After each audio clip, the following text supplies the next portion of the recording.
આજની ધર્મકથા. પ્રણામ.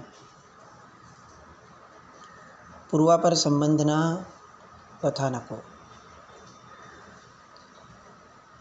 ગઈકાલે આપણે ખંદક મુનિનું ચરિત્ર જોયું. પૂર્વ ભવની અંદરમાં જે ચીભડાને અકારણ ફક્ત પોતાનો મદ પોષવા માટે, પોતાની કળાનો અહંકાર પોતાની રાણીઓને દર્શાવવા માટે નિર્દોષ એવા જે ચીભડાને એમણે છોલી નાખ્યો હતો પોતાના બાણ વડે, એ ચીભડું જ એનો જ જીવ, એકેન્દ્રિયનો જીવ, એ ભવાંતરની અંદરમાં રાજા તરીકે, એમના બનેવી તરીકે જન્મ્યો અને એના દ્વારા કર્મસત્તાએ ખંદક મુનિ બનેલા એ રાજકુમારના જીવને એ જ રીતે ચામડી ઉખેડવાની સજા આપી. કથા આપણને ખ્યાલમાં છે, પણ મારા હિસાબે આપણે એના ઊંડાણમાં જવાનો પ્રયત્ન તો લગભગ ક્યારે નહીં કર્યો હોય. આપણને બહુ તો અરેરાટી થઈ જાય, આપણને બહુ તો એવું સમજાઈ જાય કે ભાઈ કર્મો નહીં કરવા એવા કે જેના કારણે ભોગવવું પડે. પણ એના ઊંડાણમાં જઈએ તો કદાચ આપણને ખબર પડે કે પ્રોબ્લેમ કર્મ નથી. બહુ સ્વસ્થ ચિત્તે આ દૃષ્ટાંતને આપણે મૂલવીએ.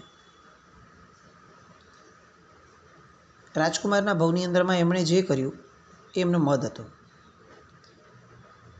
એની ઉપર કોઈનો કોઈ કંટ્રોલ કદાચ ન પણ રહ્યો હોય અને એ કર્મ થઈ ગયું. એનું એમણે પ્રાયશ્ચિત ન કર્યું, એનો એમણે વસવસો ન કર્યો, એમની ગરહા ન કરી, એમણે દુઃખ પણ ઊભું ન કર્યું, આ ખોટું હતું એવો પક્ષપાત પણ ઊભો ન કર્યો. એ બધાના કારણે શું થયું હતું કે એ કર્મ નક્કી થાય કે હવેનું ફળ આપશે જ, એ પૂર્વે એને સાફ કરી લેવાની જે તક હતી એ તક એ રાજકુમારે ગુમાવી દીધી. હવે it was bound to happen કે આ કર્મનું ફળ એમને મળવાનું જ છે, કારણ કે એમણે એ બાંધી લીધું છે. જ્યારે કંદક મુનિનો ભવ આવ્યો, કંદક રાજકુમાર થયા, વૈરાગ્ય થયો, રાજ્ય અવસ્થામાં હતા ત્યાં સુધી એક પણ કર્મનો ઉદય નથી, બધું જ બરાબર છે. હવે જ્યારે આ કર્મ ઉદયમાં આવવાનું હતું એટલે એણે પરિસ્થિતિઓ અલગ અલગ રીતે ઊભી કરાવી. પોતાની સંસારી બેનના રાજ્યમાં જવાનું થયું. ત્યાં રાજાને એની બેન પર ડાઉટ જાય એવી પરિસ્થિતિ ઊભી કરાવડાવી. રાજાએ સૈનિકોને મોકલી દીધા વગર કંઈ વિચારીએ, અને સૈનિકો આવી ગયા. કર્મનો ઉદય એક્ઝિક્યુટ થવા માટેની બધી જ પરિસ્થિતિઓ ઘડાઈ ગઈ. હવે અહીંયા એક્ઝેક્ટ શું થાય છે આપણે એ સમજીએ. પૂર્વે બાંધેલું કર્મ એનું ફળ પેલા ચીભડાની ચામડી ઉતારી હતી એવી રીતે તમારી ચામડી ઉતરશે. આ એક્ઝેક્ટ છે. હવે અહીંયા આપણે પોઝ લઈએ અને આ ખંદક મુનિની જગ્યાએ આપણે પોતાની સેલ્ફને મૂકીએ. આપણે શું કરત? આપણે 100% વિરોધ કરત, પેલા સૈનિકોને સમજાવત, સૈનિકોને કહીત કે તને જે રાજાએ કીધું છે ને એ રાજા સાથે મને મળાવ, આ વસ્તુ સદંતર ખોટી છે, આ અન્યાય છે અને હું આ નહીં થવા દઉં. આ પ્રકારે વિચારધારા રાખી અને આપણે પરિસ્થિતિ સાથે સંઘર્ષ કર્યો હતો. એનાથી ફાયદો શું થયો હોત? તો કે જો કર્મ નિકાચિત ન હોત કદાચ, તો આપણે કેટલેક અંશે આ કર્મના ઉદયમાંથી બચી શક્યા હોત. પણ મહદ અંશે લોકોના જીવનની અંદરમાં એવું થતું હોય કે જેવું કર્મ, જેટલું કર્મ બાંધ્યું છે એટલું તો એને ભોગવવાનું આવવાનું. એટલે આટલો બધો વિરોધ, સંઘર્ષ, પ્રતિકાર કર્યા છતાં એ કર્મનો ઉદય છે એટલે ફળ ભોગવવાનું તો આવત જ. કદાચ આપણે એવું નથી કહેતા કે 100% જ આવત.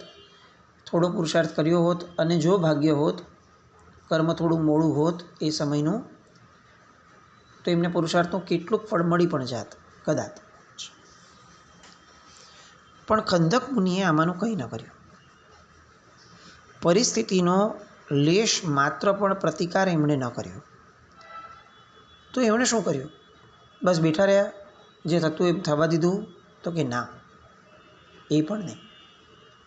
એ સમજુ હતા, કર્મની થિયરી કેલ્ક્યુલેશનના જ્ઞાતા હતા. એટલે એમણે શું કર્યું કે પૂર્વભવના કર્મનો જે ઉદય છે એ ઉદયનો વિરોધ કરવાના બદલે એમના હાથમાં જે સ્વાધીનપણે જે છે પોતાનું મન, પોતાનો નવો બંધ, કર્મબંધ કરવાની જે ક્ષમતા અત્યારે પોતે છે, પોતાનામાં છે, એનો ઉપયોગ એમણે કર્યો અને ત્યાં એમણે એમનો પોતાનો પુરુષાર્થ કામે લગાડ્યો.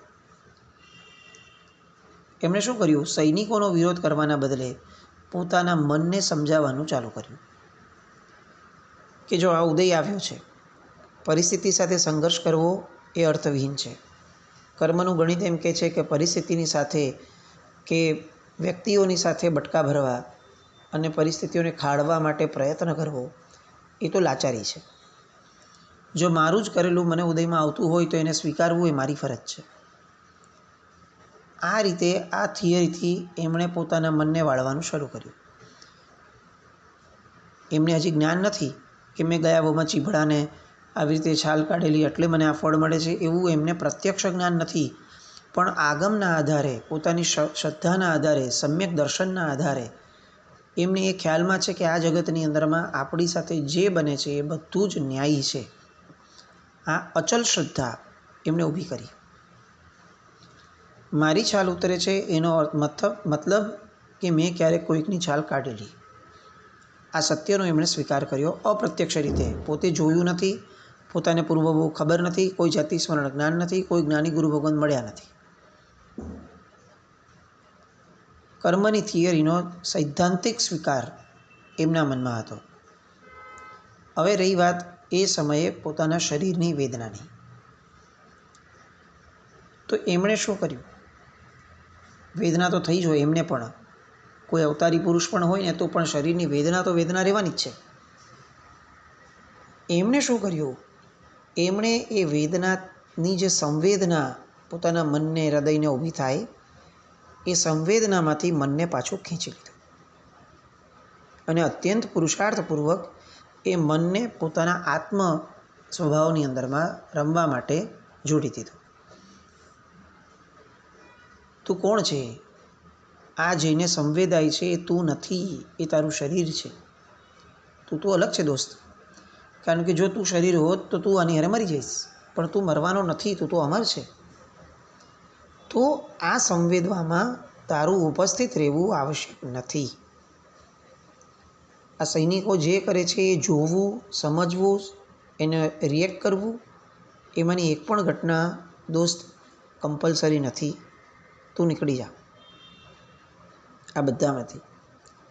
અને આવું વિચારી પોતાના મનને પોતાના આત્મ સ્વરૂપમાં, હું જે એક્ઝેક્ટ રિયલ હું છું, એ સમજણના ઘરની અંદરમાં પોતાના મનને એમણે વાળી દીધું. એમનું મન વિલીન થઈ ગયું એમના આત્મ સ્વભાવના ચિંતનમાં. એના કારણે શું થયું? એટલું મોટું ડિસ્ટન્સ પડી ગયું. જેને વેદના અપાઈ છે, જેના શરીરની ચામડી અપાઈ છે, એ તત્વ અને પોતે જેની અંદરમાં વિલીન થયા છે એ તત્વ, એ બંને વચ્ચે કનેક્શન મિનિમમ રહ્યું. એના કારણે આ ચામડી ઉખેડવાની વેદના એ એમને બહુ અસર ન કરી શકી અને એ કર્મ ઉદયમાં આવી અને ખલાસ થઈ ગયું. નવું કર્મ બાંધવાની જે પદ્ધતિ હતી એમના મન દ્વારા, એ નવું કર્મ બંધાયું નહીં, કારણ કે મન આત્મ સ્વભાવમાં વિલીન છે. કોઈ નવું ટેન્ટ્રમ, કોઈ નવો ભાવ ઊભો જ નથી કરતું મન. એના કારણે જૂનું કર્મને જે હતું એની નિર્જરા થઈ ગઈ, નવા બંધનો કોઈ સ્કોપ ન ઊભો રહ્યો. અંતે શું થયું? બધા જ કર્મો ખપી ગયા. ત્યાં ને ત્યાં કેવળ જ્ઞાન થયું.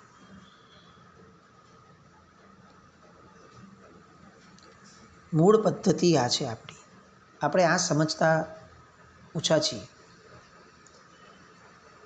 મનને ડાયવર્ટ કરવું અથવા મનને કમ્પ્લીટલી આત્મ સ્વભાવમાં લઈ જવું.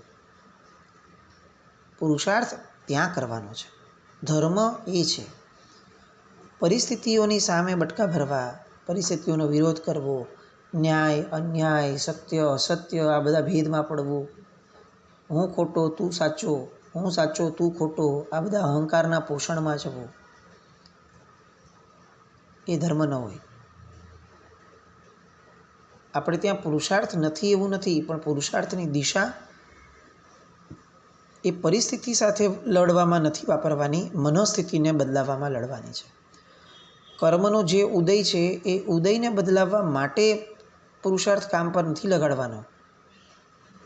કર્મના ઉદય સમયે નવો બંધ ન થાય એ માટે મનને તૈયાર કરાવવામાં આપણા પુરુષાર્થને કામે લગાડવાનો છે. આપણે ઊંધા છીએ. આપણે અત્યાર સુધી એમ જ માનીને ચાલીએ છીએ કે પુરુષાર્થ કરવાથી જ જીવનમાં આગળ વધાય. ચોક્કસપણે, પણ પુરુષાર્થ આંતરિક જગતમાં કરવાનો છે, બાહ્ય જગતમાં નહીં. આ એક ખંદક મુનિના કથાના અન્વયે આપણે એક સમજણના ઘરમાં આવવાનો પ્રયત્ન કર્યો. હવે આપણનામાંના ઘણાને પ્રશ્ન થતો હશે કે શું બધાને આવા નબળા કર્મો જ ઉદયમાં આવ્યા છે? કોઈ એવું નથી કે જેના કોઈ સારા કર્મો ઉદયમાં આવ્યા હોય? દરેક વખતે વાતો સાંભળે તો એમ જ લાગે કે આ ખોટું કામ કર્યું એના ફળમાં એને આ ભોગવવું પડ્યું, એને આ ભોગવવું પડ્યું. એટલે એવું થાય કે કોઈ સારા કર્મ કરતું જ નથી. તો આજે એવો એક ભાવ લઈએ કે જેમાં શુભ કર્મનું ફળ પણ પ્રાપ્ત થાય છે. એ સિદ્ધાંત પ્રસ્થાપિત થાય છે. વાત છે કે એવા વ્યક્તિના પૂર્વભાવની કે જેની સાથે આપણે બધા પરિચિત છીએ, જેના જીવનમાં જે ઘટનાઓ બની એ જાણવામાં આપણને બહુ આનંદ આવે એવું નામ. એમનો આત્મા પૂર્વભાવની અંદરમાં એક દરિદ્ર ભિખારીનો પુત્ર હતો. ભિખારી એટલી હદ સુધી ભિખારી કે આખા દિવસની અંદરમાં મહેનત કરે ત્યારે સાંજનું એક ટંકુનું જમવાનું પામે. બીજા દિવસની તો એમને કોઈ ખબર જ ન હોય મને શું થવાનું છે મારી. એ હદ સુધીનો દરિદ્ર. એક દિવસ આ ભિક્ષુક પુત્ર ભીખ માંગતા માંગતા માંગતા એક શેઠની દુકાન પર પહોંચ્યો. એ જે શેઠ હતા એ પાક્કા જીન ભક્ત હતા, પરમાત્માના ભક્ત હતા. રોજ સ્વદ્રવ્યથી પરમાત્માની પૂજા વગેરે કરનારા શ્રાવક હતા. શેઠે ના પાડી, હું એમને તને કંઈ ભીખ આપું એવું નથી લાગતું, કારણ કે તારું શરીર તો સ્વસ્થ છે, તું દોસ્ત કામ કરે છે, તને ભીખ આપીને તારા જીવનના નબળા કર્મોનું પોષણ આપવું એ મને ઉચિત નથી લાગતું. પણ હા, હું તને ધુતકારતો પણ નથી. તું મને એમ કે તું આમને આમ રોજ કેટલું દ્રવ્ય મેળવે છે? તો કે બહુ તો જો મારો ભાગ્યનો ઉદય હોય તો એટલું દ્રવ્ય મળે કે મને એક થાળ જેટલું અન્ન મળી જાય આખા દિવસમાં. બસ, આનાથી વિશેષ મને કંઈ મળતું નથી. તો શેઠે એમ કીધું કે એક કામ કર, હું તને આખા દિવસની મહેનત પછી જેટલું અન્ન મળે છે ને એના કરતાં અધિક અન્ન હું રોજ આપીશ, પણ તારે મારું કામ કરીને આપવાનું. શું કામ કરીને આપવાનું? તો કે નગરની બહાર એક ઉદ્યાન છે, એ ઉદ્યાનમાંથી તારે મને પુષ્પો ચોંટી અને રોજ આપી જવાના. બસ આટલું જ, બીજું કંઈ જ નહીં. પણ તારી ભિક્ષિકપણું જે છે એનાથી તું દૂર થઈ જઈશ, આ માંગવાની જફામાંથી દૂર થઈ જઈશ અને મહેનત કરીને કામ કરતા શીખીશ. શેઠે કીધું મંજૂર છે શેઠ, હું તમારો ઉપકાર ક્યારે નહીં બોલું. મને આવું તો કોઈ મળ્યું નથી ક્યારેય. લોકો મને બહુ તો ધુતકાર આપે, મારું ભાગ્ય સારું હોય તો કંઈક દ્રવ્ય આપી દે, પણ આવી રીતે સમજણ આપી અને કામ આપવાનું તો કદાચ પહેલી વાર મારા જીવનમાં થયું છે. એને પણ ઉલ્લાસ જાગ્યો અને ભિક્ષુકનો પુત્ર રોજ નિયમિત રીતે શેઠને ફૂલો પહોંચાડવા માંડ્યો. ફૂલો ચૂંટવામાં ધીરે ધીરે એને મહારત હાંસલ થવા લાગી. એટલે સારા અલગ વર્ણના સરસ મજાના પુષ્પો એ ચૂંટીને લાવવા લાગ્યો. ફૂલો લાવે, શેઠને આપે, પછી બેસે ત્યાં. શેઠ જ્યાં સુધી ભોજન ન આપવાના હોય ત્યાં સુધી બેસે. એમ કરતાં કરતાં શેઠે પોતાના સ્વદ્રવ્યના જિનાલયની અંદરમાં, ગ્રહ જિનાલયમાં જે રીતે જીન ભક્તિ કરતા, પુષ્પ રચના કરતા, આંગી વગેરે જોતા, એ બધું જોતાં આનું હવે હૃદય દ્રવિત થવા લાગ્યું, એ સંવેદવા લાગ્યું, ગદગદ થવા લાગ્યું. અને એક દિવસ એવો આવ્યો કે એ જે અનુરાગ પ્રગટ્યો હતો શેઠ માટેનો, એ અનુરાગ હવે એના મનમાં એક સત્કર્મના બીજ તરીકે પડ્યો. એને એવું વિચારવા લાગ્યું કે આ શેઠ આ ભગવાનની પૂજા કરે છે, મને આ ભગવાન કોણ છે ખબર નથી, પણ હું એટલું જોઈ રહ્યો છું કે આ ભગવાનની પૂજા કરવાના કારણે શેઠની પાસે ઉત્તમ દ્રવ્યો છે, ઉત્તમ ધન છે, ઉત્તમ બુદ્ધિ છે, એટલો સારો સ્વભાવ છે.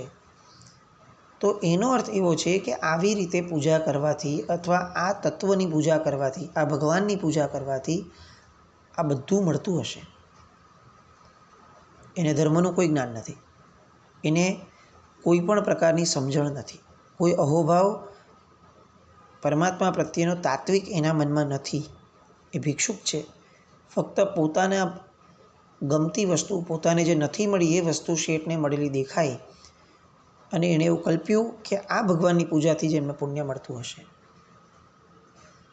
એટલે જીવનમાં એકવાર ચાલો હું પણ આવો પ્રયત્ન કરી જોઉં અને મને પણ આવા ભગવાનનું શરણ હો, આવું વિચારી ઉછળતા પરિણામ સાથે એ ભિક્ષુકે બીજે દિવસે પુષ્પો પોતાના દ્રવ્યથી ખરીદ્યા. પોતાને જે પૈસા, રોજ તો શેઠ પૈસા આપતા હતા, આજે એને પોતાને જે પૈસા મળ્યા હતા એ પોતાના પૈસાથી એને પુષ્પો ખરીદ્યા, પરમાત્માની પૂજા કરેલી. જિંદગીમાં ક્યારેય ન અનુભવાયો હોય એવો રોમાંચ અનુભવ્યો. ફક્ત પુષ્પ પૂજા, બીજી એક પણ પૂજાઓ નહીં. પણ એ જે અહોભાવ હતો એ અનેક ગણો થઈ અને એ સમયે ઉત્પન્ન થયો. આ ભગવાનની પૂજાથી બધું ઉત્તમ મળતું હોય તો મારે પણ પૂજા કરવી છે, આ ભાવથી એની શરૂઆત થઈ હતી. પણ પૂજા કરતી વખતે મને આના બદલામાં ઉત્તમ મળો એ ભાવ વિલીન થઈ ગયો અને બસ પરમાત્મા પ્રત્યેનો અહોભાવ ઊભો રહ્યો. બહુ ડિફરન્સ છે. જો એ સમયે એને ફક્ત આ જ વિચાર્યું હોત ને કે આ પુષ્પ પૂજાના બદલામાં મને આવા શેઠ જેવી જિંદગી મળો, તો કદાચ એનું ફળ મળ્યું જ હોત, પણ ત્યાં આવીને અટકી ગયું હોત. પણ એણે એના ભાવમાંથી સ્વાર્થને કાઢ્યો, પૂર્ણપણે કાઢ્યો અને નિતાંત અહોભાવને જ રવા દીધો. ફક્ત ને ફક્ત અહોભાવ કે પરમાત્મા, આ જે ભગવાન છે, આ જે તત્વ છે, બસ એમની પૂજા કરતાં મને જે આનંદ આવે છે એ આનંદ અને રોમાંચને એમણે અનુભવ્યો એ ભિક્ષુકે. બીજા બધા ભાવોમાંથી નિવૃત્ત થયો, ફક્ત ને ફક્ત અહોભાવ અને આનંદની અંદરમાં પ્રવૃત્ત થયો. આ પુષ્પ પૂજા કરી એણે, એ પછીથી તો એને ચાનક લાગી. એટલે એને એમ થયું કે હવે હું રોજ થોડા થોડા પુષ્પોથી પરમાત્માની પૂજા કરીશ. એ ભવની અંદરમાં અન્ય બીજું કોઈ સુકૃત કર્યું હોય એવો ઉલ્લેખ ક્યાંય આવતો નથી. વિશેષ પણ એક જ પુષ્પ પૂજાના સુકૃતના કારણે એ જે ભિક્ષુક હતો એણે પુષ્કળ પુષ્કળ પુષ્કળ પુણ્યનું બંધી પુણ્ય બાંધ્યું. આપણે કેમ આવું નક્કી કરી શકીએ કે એણે પુષ્કળ પુણ્યનું બંધી પુણ્ય બાંધ્યું? એટલા માટે નક્કી કરી શકીએ કારણ કે ત્યાંથી મૃત્યુ પામી એ દેવલોકમાં ગયો અને દેવલોકમાંથી ડાયરેક્ટ ચ્યવન પામ્યો ક્યાં આગળ? તો કે શૈણિક મહારાજાના પુત્ર અભયકુમાર તરીકે. એક પુષ્પ પૂજાનું માધ્યમ અને એનો જે સંકલ્પ હતો, આશય હતો કે અમને ઉત્તમ ધન, ઉત્તમ બુદ્ધિ જે મળી છે એ જો આમના થકી મળી હોય તો મારે આમની સેવામાં લાગી જવું છે. અને ઉત્તમ બુદ્ધિમાં જેનું નામ લખાય છે આજે પણ ચોપડે, એવા અભયકુમાર તરીકે જન્મ મળ્યો. ઉત્તમ બુદ્ધિ મળી, ઉત્તમ ધન મળ્યું. કેમ? કારણ કે એવું ધન મળ્યું કે જે ધનને છોડવાની એમને બુદ્ધિ જાગી અને પરમાત્મા પાસે દીક્ષિત થયા. કેવી બુદ્ધિ?